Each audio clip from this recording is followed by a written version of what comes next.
Next, if x sin cube theta plus y cos cube theta equals to sin theta cos theta and x sin theta equals to y cos theta, then x square plus y square equals to, here problem is quite simple, just substitution is required. X sin cube theta plus y cos cube theta equals to sin theta cos theta. Okay, now substitute the second equation in first. So x sin theta equals to y cos theta. Substitute that, you get x sin cube theta. Now you will be having it, so it will be like this, y cos theta into sin square theta. Why? Because see this, x sin cube theta means x sin theta into sin square theta, right?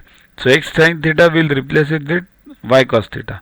So what remains? Sin square theta. Okay, therefore y cos theta sin square theta plus y, now this also y cos theta cos square theta. Why we separated this? Because we have y cos theta over here, we have separated this cos cube also into cos and cos square, equals to left hand right hand side as it is, sin cos. Now take y cos theta common.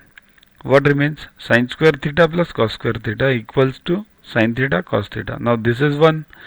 So y cos theta equals to sin theta cos theta, right?